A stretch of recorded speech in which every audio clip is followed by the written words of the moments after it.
بسم اللہ الرحمن الرحیم۔ السلام علیکم۔ احمق ہمیشہ محتاج رہتا ہے، عقل مند ہمیشہ غنی رہتا ہے اور لالچی ہمیشہ ذلت میں گرفتار رہتا ہے۔ آدمی کے چہرے کا حسن خدا تعالیٰ کی عمدہ عنایت ہے۔ یہ دونوں عمل ایک دوسرے سے کتنے دور ہیں۔ ایک وہ عمل جس سے لذت آ کر چلی جائے مگر اس کا وبال باقی رہے، دوسرا وہ عمل جس کی شفقت یاد بھی نہ رہے مگر اس کا اجر باقی رہے۔ دل کی آنکھیں عبادت سے کھلتی ہیں اور اس کی رسائی لامکاں تک ہے، اور کائنات کا کوئی راز اس سے پناہ نہیں۔ آزمائش شرط ہے جسے بندگان حق نواز جاتے ہیں۔ ہمارا دین سراپائے ادب ہے، جو اس کو ملحوظ نہ رکھے وہ بد نصیب ہے۔ بہترین سکون یہ ہے کہ خدا کی اطاعت پر خوش رہو، اور عظمت و بزرگی کا بہترین ذریعہ سخاوت اور نیک عمل ہے۔ تمہاری عمر برابر گھٹتی جا رہی ہے، جو کچھ تمہارے ہاتھ میں ہے اس سے کسی کی مدد کر جاؤ۔ دولت کا بہترین مصرف یہ ہے کہ اس سے عزت و آبرو کو برقرار رکھ۔ اپنے کام کے صلے کی واجب سے زیادہ امید نہ رکھو۔ جس کام کو پورا کرنے کی طاقت نہ ہو اسے اپنے ذمے مت لو۔ جس چیز کو تم نہ سمجھ سکتے ہو اور نہ حاصل کر سکتے ہو اس کے پیچھے کیوں ہوتے ہو؟ جب تم جان لو گے کہ تم حق پر ہو تو پھر جان کی پرواہ نہ کرو نہ مال کی۔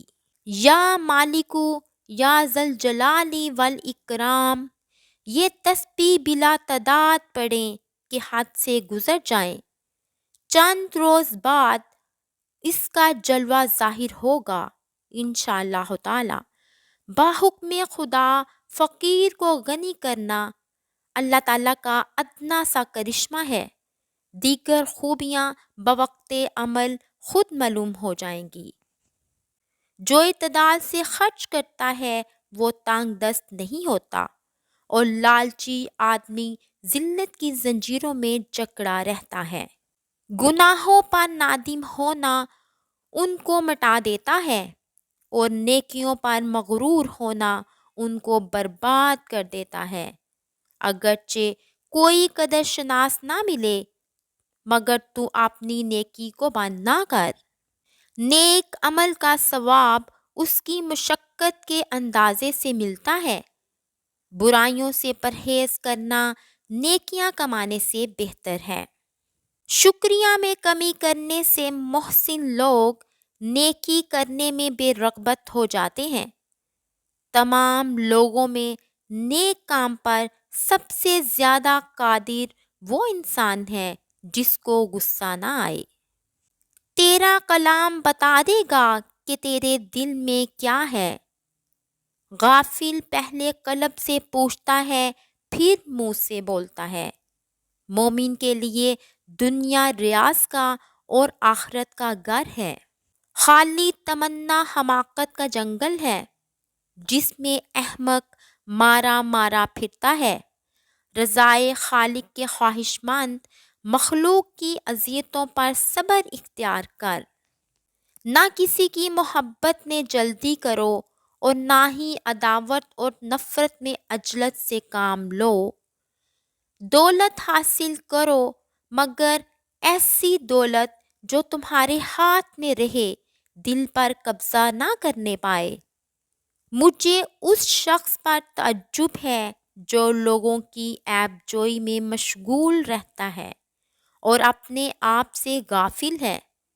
کوشش یہی کرنی چاہیے کہ اپنی بات جواب میں بیان کرو، یعنی تمہاری طرف سے ابتدا نہ ہو۔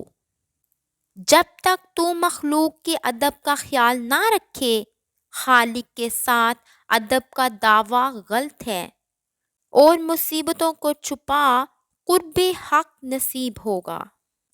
آخرت کو دنیا پر مقدم کر دونوں میں فائدہ حاصل کرے گا، لیکن جب تو نے دنیا کو آخرت پر مقدم کیا تو دونوں میں ہی نقصان اٹھائے گا۔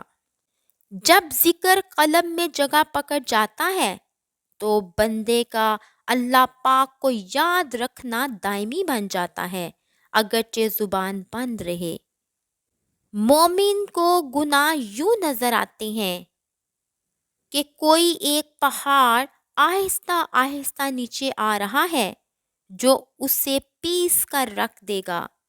نظر اس وقت تک پاک رہتی ہے جب تک جھکی رہتی ہے۔ حضرت امام احمد بن حنبل رحمۃ اللہ علیہ فرماتے ہیں، قرآن مجید ایک ایسا دریچہ ہے جس سے ہم اگلی دنیا میں دیکھ سکتے ہیں۔ اچھی رائے دو، اچھی گفتگو کرو اور میانہ روی اختیار کرو، اور ناپسندیدہ باتوں سے چشم پوشی کرو اور بردباری سے کام لو۔ حضرت امام مالک رحمۃ اللہ علیہ فرماتے ہیں، لوگوں کے پاس اپنی ضرورتیں بہت کم لے کر جاؤ کیونکہ اس میں ذلت و رسوائی ہے۔ اپنی آرزوؤں کو دل میں مار ڈالو اور دلوں کو ان میں مرنے نہ دو۔ جو ہنستے ہوئے گناہ کرتا ہے وہ روتے ہوئے جہنم میں جائے گا۔ حضرت عمر بن عبدالعزیز رضی اللہ تعالیٰ عنہ فرماتے ہیں، جب تجھے چپ رہنے کی خواہش ہو تو اس وقت بول، اور جب تجھے گفتگو کرنے کی خواہش ہو تو اس وقت چپ رہ۔ فرماتے ہیں، غذا سے جسم کو اور قناعت سے روح کو راحت ملتی ہے، وہاں نہ سور ہے، اگر ترک نہ کرو گے تو بڑھتا رہے گا۔ حضرت امام جعفر صادق رحمۃ اللہ علیہ نے فرمایا، حقیقی تقویٰ یہ ہے کہ جو کچھ تمہارے دل کے اندر ہے، اگر تو اس کو کھلے طباق میں رکھ کر بازار کا گشت لگائے تو اس میں ایک بھی چیز ایسی نہ ہو جس کو تو اس طرح آشکار کرنے پر تجھے شرم آئے۔ ویڈیو اچھی لگی ہو تو اسے ضرور لائک کر دیں اور چینل پر نئے ہونے کی صورت میں اسے سبسکرائب بھی کر دیں اور ساتھ میں لگے گھنٹی کے بٹن کو ضرور دبا دیں تاکہ میری ہر ویڈیو کا نوٹیفیکیشن بآسانی آپ لوگوں تک پہنچتا رہے۔